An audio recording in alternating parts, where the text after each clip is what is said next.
How is it going, ladies and gentlemen? Isaac Edelman here alongside EJ Farbman. Look, it's that type of the year. It's college football. Some people like this better than the NFL. So, us college football fans take this very passionately. And so does EJ. EJ, how are you doing, my man? How you doing? Doing great, man. And Ready? look, I think you're going to be doing better if the Canes have a better season than last year because the Canes are one of those historic football programs. And when you go 5-7, maybe for some teams, that's good. But for the Say Canes, it won't. you It know. won't. It won't take much to get us better than last year. Hopefully, one Yeah. win. One win will do the fan base. And EJ, I just want you to start off by talking about Mario Cristobal's first year last year and what we can expect. And is he on the hot seat because this is now his second year and the Canes need to have a winning season? Last year, there was for the people who know Miami sports and what we dealt with the Manny Diaz group. Um, it was a rotten culture. Like it wasn't fixated on winning. It was fixated on glitz and glamour. It was fixated on show. Um, it wasn't the traditional Miami. Those kids weren't going. I know that they thought what they were doing was the best way, but they weren't going out there and competing like the players of the past would when they put on that Miami Hurricane uniform. Even when Mark Rick was there, even when Al Golden was there, it was a really bad atmosphere in my opinion when Manny was there. So I tried as a Hurricane fan, I tried to give the ride off to Mario from last year because he had a lot of those same kids on the roster. Um, and so obviously, like a 5-7 write off is not a great write off. I was hoping for a minimum, at least bowl eligible, 7 wins or so, at least bowl eligible.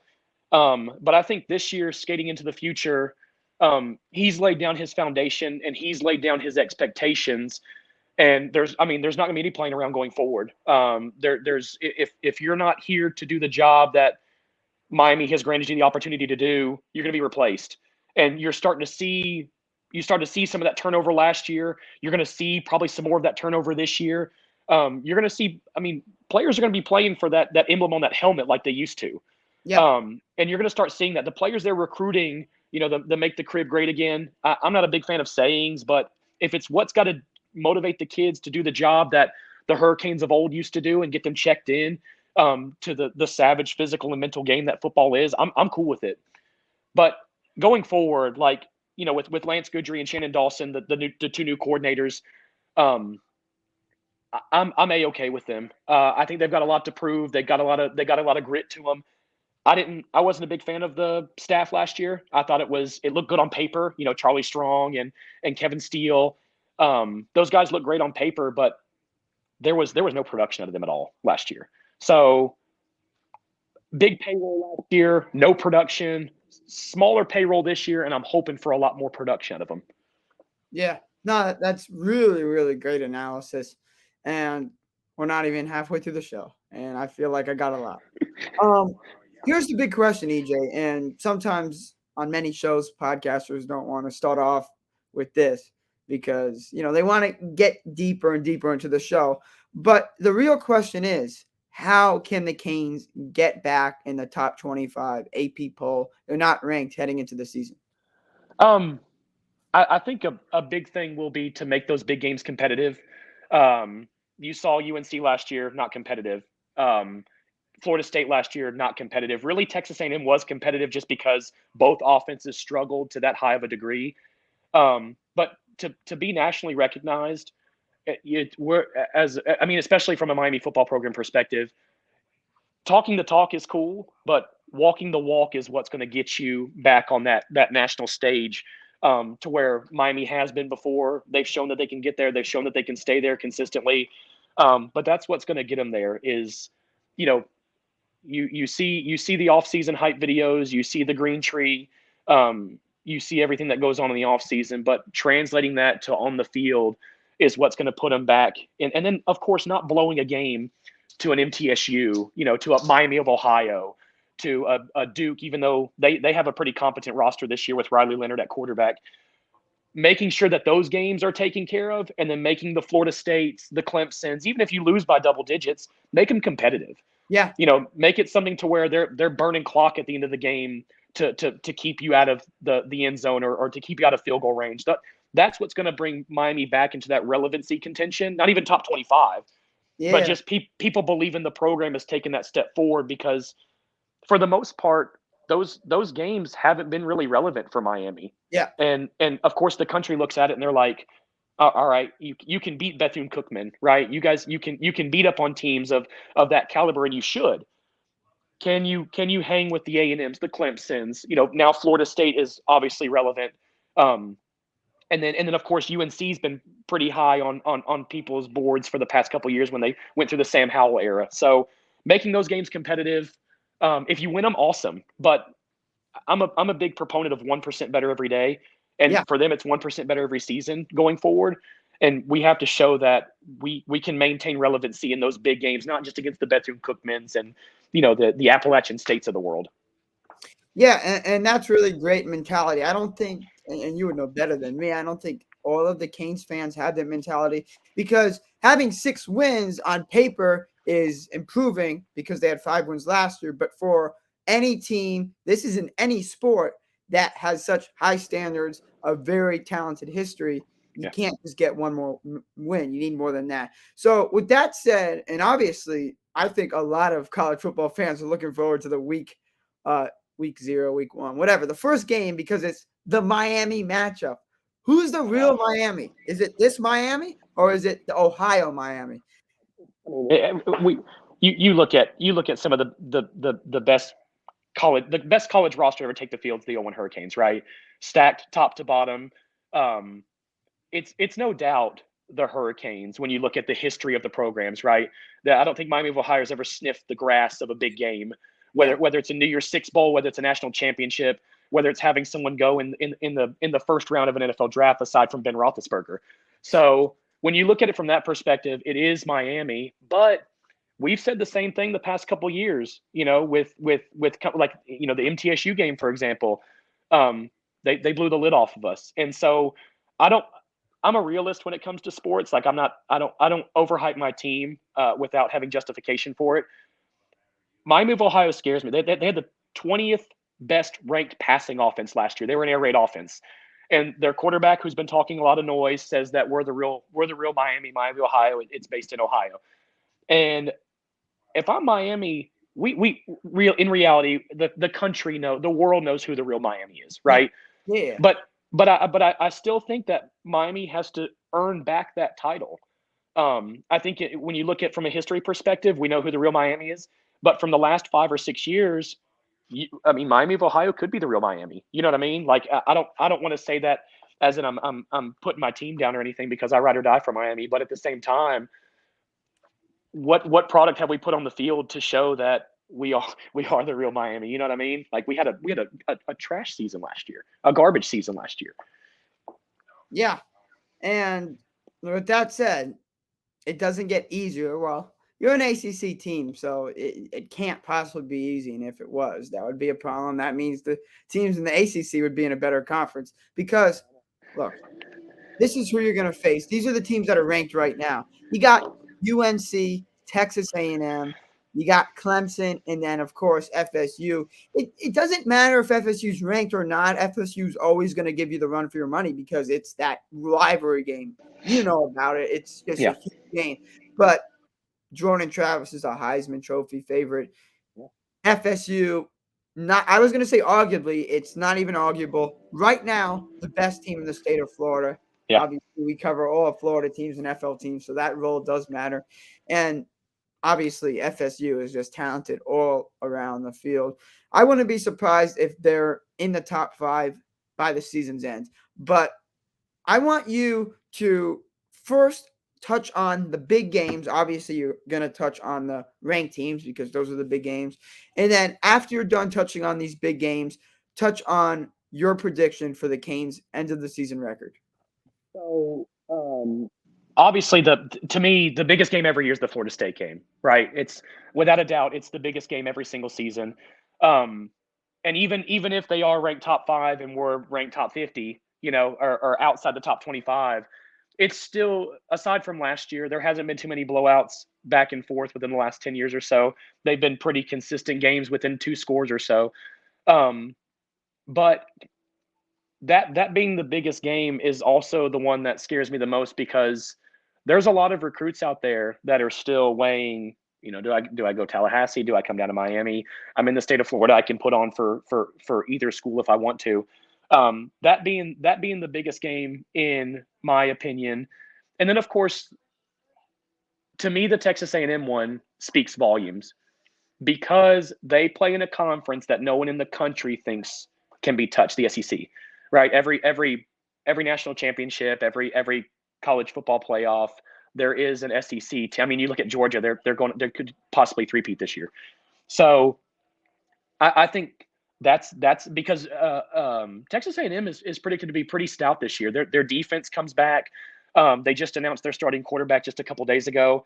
They lost Devin Achane in the draft to the Miami Dolphins this year, but they still have a lot of weapons on the outside.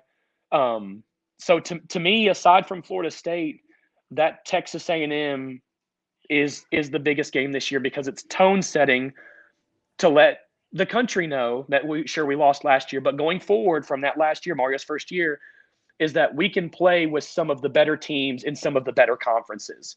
So I'm looking forward to that A&M game being at Hard Rock. And to be honest, last year it wasn't a blowout game. It was a defensive struggle back and forth. Miami missed a couple field goals that could have been field changing games. Instead of taking it over at the 45 yard line, you kick it off. So I'm looking at that A&M game on my calendar, aside from Florida State, which Florida State every year, there's a Florida State hate week for Miami fans. And that's what I said, whether they're ranked or not. But this year, this is going to be one of the toughest. Yeah. I'm worried about Florida State because, they got Keelan Coleman in the transfer portal. Their running back QB tandem is probably one of the best in the country at this point. But if we can strike early and we can get Travis off his spots, and we can make him play through his legs and outside of the pocket, I think we have a better game for ourselves. Obviously, we need consistency out of TVD. And we've got to have a receiver step up. To be honest with you, I love Xavier Strepo. I'm a huge Mike Redding fan. But we don't have a wide receiver one right now. And we lost our tight end one last year in Will Mallory. So you're looking for Jaleel Skinner to maintain production from his freshman year last year. You're looking for Elijah Arroyo to come back healthy this year. And then you're looking for that consistency through the offensive line that we haven't seen in who knows how long. Yeah. And I think when it comes down to the Canes, it's huge that the game against Texas A&M is not in College Station. I mean, obviously you want every game to be home, but if there's one team that you want to not be at their place, it would be Texas A&M. The Aggies really, really make it hard to win. And that's where, like you said, it was impressive that the Canes made it close. But look, it's going to be much easier that the Aggies if you go through if you go through their schedule, they have Temple, they have Georgia Tech, they have Virginia, they have NC State. Those are I know NC State's usually a pretty competent team, but those are 4 or 5 games right there, along with Louisville and Boston College, that if Miami wants to be recognized as a relevant football program, and I'm not even talking about dating back to their 2001, early 2000, 1990 days. If they want to be a relevant football program, those are teams that you can't slip up against. If you slip up against a Florida State for now, if you slip up against Clemson, UNC, it's kind of expected, because you're probably going to those games as an underdog anyway. But dating back to last year, the MTSU's, those are teams that you cannot slip up against those teams. And Miami being who Miami is, as a fan, you always expect to slip up. You know what I mean? You've come to terms with the fact that, oh gosh, is this going to be the one? You know what I mean? Georgia Tech comes to, oh gosh, is this going to be the one? NC State, oh God, is this going to be the one? Louisville, oh God, is this going to be the one? So once we can get past that point where it's like Alabama lines up across from Kentucky, who the W is going to. Once we get to that, and then the big name teams come into town, and it's like, okay, now we got a coin flip.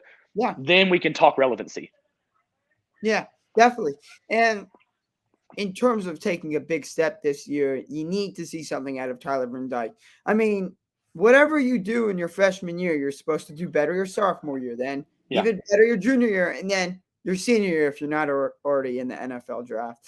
But Tyler Van Dyke's freshman year was way better than his sophomore year. And I know he had some injuries, but look, last year was really, really bad. And it obviously contributed to the not success of the Canes. But there were problems all around. But you definitely want to see a big step up for Tyler Van Dyke. What does he have to do this season?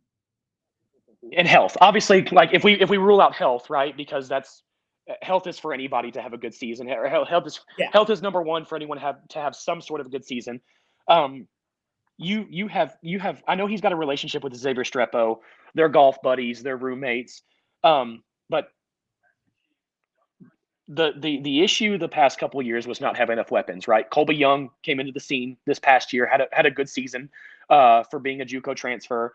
They go out and they pretty much bring in Tyler Harrell, the kid that transferred from a Speed Demon, kid that transferred from Alabama. You go sign. You still have Brashard Smith. You bring in Robbie Washington, was a huge get. And then you have, of course, the young kid Ray Joseph, who kind of showed out in the spring game with the twos out there. So they have a stable of running backs. You have Parrish, you have Don Chaney coming back. Unfortunately, Rooster ended up leaving. He went to SMU with his old offensive coordinator. But there's a lot more weapons this year that I think that TVD is going to end up running out of excuses. You know what I mean? It's like, oh, I don't have anyone to throw to. You have one of the top tight ends in the country in in Elijah Arroyo. You have a young stud in Jaleel Skinner, who's a mismatch nightmare, outrun a linebacker too big for a safety type of kid. And of course, like when you pair him with the production that Colby Young had last year, who ended up being the deep ball threat that we haven't had, in who knows how long, in my opinion, almost since like Andre Johnson, a big body, big frame, go get it from anywhere receiver. Um, Tyler Harrell obviously is one that can take the top off of defense with his speed. It's going to open up a lot of the middle of the field. So the excuses, health aside, right? Health is aside. We got to see some consistency from him, and he's got to hit those open targets. He's got to make good reads, and he's got to play patient football, because if that offensive line, if we're just going off of what we've seen the past couple of years, which the term inconsistent and offensive line have been synonymous with each other. If we're going off those terms that we've seen the past couple of years, he's going to have to make reads quick. He's going to have to get through progressions quick. So him being able to make the throws that need to be made, the simple throws that need to be made, and keeping drives alive. Defense was killed the past few years. Offense would have a 30 possession drive. Defense would have a 6-minute drive. You know what I mean? So, and when you go from 30 seconds to 6 minutes, by the fourth quarter, it's inevitable you break down. And you look at the defense, it's like, man, they're not running, they're not tackling. And it's like, but the other teams had the ball for 35 minutes. Yeah. Like, what are you supposed to do at that point? Offense has had the ball for 9 minutes. Other teams had it for 30. People don't really look at it from that perspective, Yeah. which is, it is what it is. But you've got to see the word consistency and TVD have to be one this year. Hopefully, Jacoby George really takes another step forward this year. But in my opinion, do we have a bunch of Heisman candidates at receiver? No, but we have a lot of competent athletes at receiver. We have a lot of competent athletes at running back, really good athletes at running back, and we have some really competent athletes at tight end.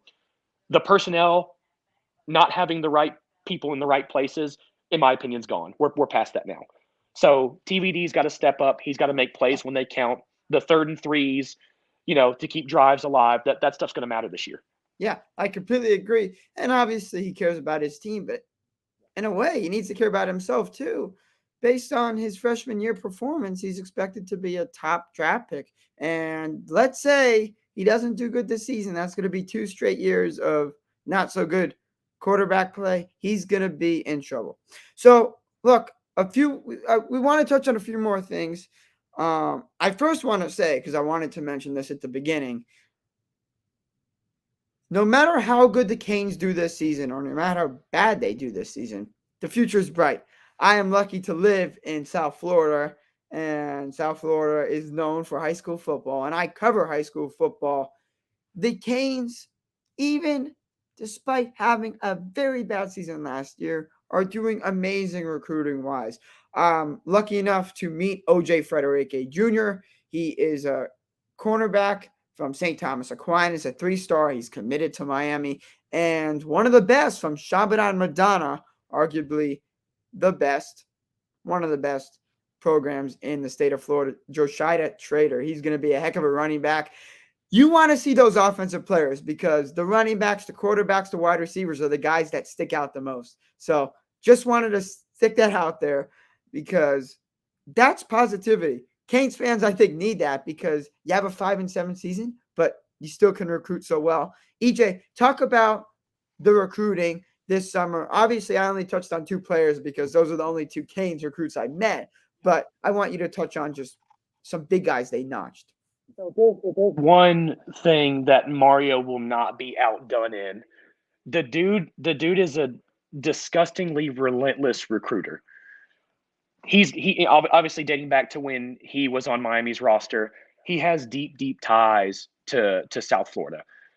Being over in Oregon on the West Coast, he has deep ties to the West Coast, Oregon, California, Washington, all those areas down there. So if there's anything that Mario will never fail at, it's recruiting. It's the recruiting trail. You look at some of the kids that he got last year with Nigel Kelly, some of the kids that we didn't even think he'd get. Nigel Kelly, Robbie Washington was a decommit at one point. So you look at the steps he's taken forward with this program, and he's getting players that fit what Miami is about, what wearing that logo on the side of your helmet is about. Not kids that want to come down here and party on South Beach and live next to the beach and take Instagram pics. He's getting kids that want to grind Green Tree. And when we kick off Friday against Miami of Ohio, he wants kids that live and breathe those moments. And I think that that's one thing he's getting is he's getting those kids that, you know, they say that I'll put on for my city. I want to make the crib great, which is, again, I'm not a big saying guy, but if that's what it takes to motivate these players to be the potential that Mario sees in them, I'm cool with it. But if there's one thing that Mario won't be outdone in, I mean, look at this. Look at what he took over from when Manny was there. He jumped up like 14 recruiting spots in a matter of weeks just by signing. He got the highest rated offensive lineman that's ever been committed to Miami in Francis. So he's doing better than anyone has done in a long time at Miami, obviously dating back to probably like the early 2000s. And that's one thing that he won't be done it. And that's one thing that everyone can have to look forward to is the fact that the future is bright because Mario can recruit. That's one thing, he can recruit. Yeah, no, I completely agree with you. And that's a very good trait to have because you could lose in some things, such as the record, but win in other things. Yep. Okay, so before we end this, EJ, I know you wanted to give me your breakout players on both sides of the ball. Let's start with the offensive side of the football. Is there a player that's maybe underrated, many people don't know about, that's going to have a breakout season? Just give me like the one player to look out for, the one breakout player, the one underrated guy. Who do we need to look out for, obviously, besides the players that we know for the Canes? So I'll give you kind of a freshman that I think is going to do more than what we think they'll do. Yeah. And then another player that will take the reins of something that maybe we didn't expect him to take the reins. I think Mark Fletcher, even though that running back group is extremely deep, watch this kid run, man. He's a towering running back. He runs with great pad level. He's more than a one cut back for being the size that he is. I think he's close to 6'1", 215, 220 pounds. He's been eating into a lot, and obviously with Don Chaney, I don't think he's 100% yet. They're probably still kind of integrating him. I'm sure he's going to be ready come Friday. But being that size and having those intangibles and being able to move the way he does and read the way he does, we're going to see. I think we see more snaps from him than what we anticipated. And the offensive player that I love him, man. I'm going with Elijah Arroyo. I love the things that we saw out of him. He's a better blocker than Will Mallory was. So you can put him in heavy sets. If it is a 3rd and 1, if it is a 4th and inches, you can put him in heavy sets and make sure that he seals an edge for you. And he's a great dude. The kid runs like a deer too. For being his size and being as built as he is, the kid can run. So those are my two offensive players. I think that Mark Fletcher is going to eat into some time um, in that backfield more so than what people may anticipate for being a freshman, because we do have a loaded backfield. We have AJ Allen, the transfer running back. We have Parrish and we have Don Chaney. So for Mark Fletcher to be able to jump into that, it speaks volumes, because those are three extremely competent running backs that Mark Fletcher may take snaps from. And then if we go to the defensive side of the ball, I'm a big Akeem Mesidor fan. I think him and Leonard Taylor are going to wreak absolute havoc this year. And I say breakout. He was probably one of their better pass rushers last year, but I think he's going to take his game to the next level this year. And I think a lot of it's because of the attention that Leonard Taylor grabs. You have to double team the dude. He's an absolute freak, an absolute monster in the middle of that defensive line, of that interior defensive line. And Akeem Mesidor, man, he is so great at getting his hands on an offensive lineman and keeping them from getting their hands on him. Um, and then from I say rookie perspective, I say it more so from a newcomer perspective. Jadias Richard, he is the transfer corner from Vandy. Long, lanky kid, plays man real well, loves to come up and hit, loves to come up and play the run. Sticky style defender. He's got fluid hips. I'm looking for him to really make a leap this year and maybe slide into that heavy cornerback one role that we've been looking for. I mean, really since Trajan Bandy left back in Mark Richt's days, when he picked off um, Ian Book back when they played Notre Dame, and they smacked Notre Dame, in Hard Rock. So I'm really really happy about Jadias Richard. I got to see him some when he played at Vanderbilt. So I had a small idea of the sample that Miami was getting when they landed him in the transfer portal. He's not a freshman, but he's a newcomer, which is kind of the same thing as a freshman. So I'm going Jadias Richard as my sleeper defensively. Awesome. This has been really great analysis, EJ. I hope you can make it out to a Canes game. I know we discussed that before the show. And if you can, I hope the Canes well. Again, check out FL Teams, flteams.com. We'll get you all you need sports news in the state of Florida, both college and professionally. Look, the NFL is coming back and college football is coming back. We're going to be busy with content. It's football season. You'll see EJ with Canes coverage every week, and then he'll be doing a lot of NFL stuff this year. He's a Titans guy, but we'll have him jump in here and there because he knows his stuff when it comes to football in general. EJ, any final thoughts, my man? Before everyone starts hating, I am a huge Ruben Bain fan. I think he's going to eat into a lot of snaps on the defensive line. Uh, my Jadias Richard pick was because we haven't seen someone take over that cornerback spot in so long. I'm a big Wesley Basaint fan. I think he's going to take over that linebacker spot. I think he's going to be the next big name that comes through, along with the Denzel Perrymans and the linebackers we've seen as of late. But I don't want anyone to hate me out there. I am a big Ruben Bain fan. I'm a big Wesley Basaint fan. I just think that we haven't seen a solid cornerback one in so long. I'm excited for what I've seen from Richard. Awesome analysis, EJ. Again, thank you so much for coming on. We can't wait to hear more from you for the Canes and for the NFL coverage we have here on flteams.com. Again, EJ Farbman, our Miami Hurricanes contributor, joining myself, Isaac Edelman, founder of FL Teams. Thanks so much for watching. And again, make sure to follow at FL Teams on social media. Go Canes!